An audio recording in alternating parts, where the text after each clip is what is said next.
I'm Doug Doyle with the Art of the Story from the WBGO Archive.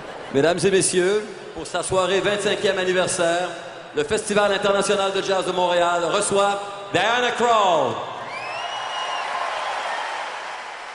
WBGO's late announcer Michael Bourne was a fixture at the Montreal Jazz Festival for nearly 27 years as a broadcaster, writer, and judge for its musical contests. Early on, Michael befriended festival co-founder Andre Menard. Together, they watched the festival grow to historic proportions. It was back in 2014 that Michael Bourne spoke to singer Diana Krall at the festival at the peak of her popularity. 1, 2, 1, 2, 3.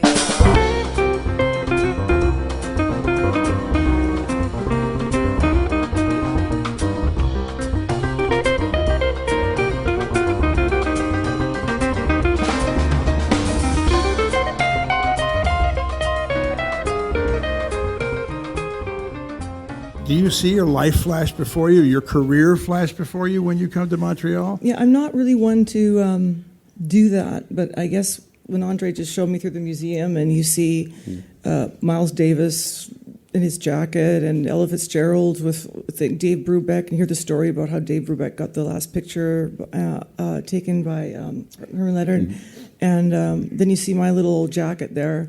It's pretty overwhelming, and especially because I'm Canadian, and my career really started here.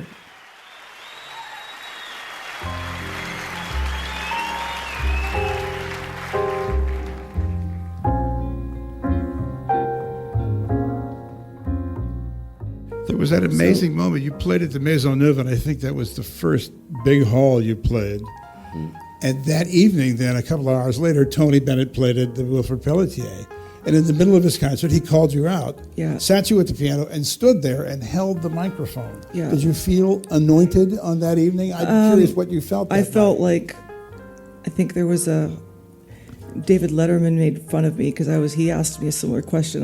I just said, oh my God, it's Tony Bennett. And he goes, okay, oh my God, it's Tony Bennett. And I have a lot of those situations because I remember when I first met Oscar Peterson here too, like all the very significant people that I met in my musical and personal life. You know, Oscar Peterson was someone that I put in my annual when I was 16 that I dreamt of meeting someday, or you know, you have to put in your annual, your high school yearbook. And to meet him with Kelly and Celine when she was just, I think Celine was only 2 or 3 years old then, I just remember standing there and going, like, and I'll never forget that. I'll never forget all these moments. So I think that this is a much more emotional place for me to play in every way, and where I feel rooted in jazz and the appreciation for jazz, and that this festival is just the most significant festival for me in the world.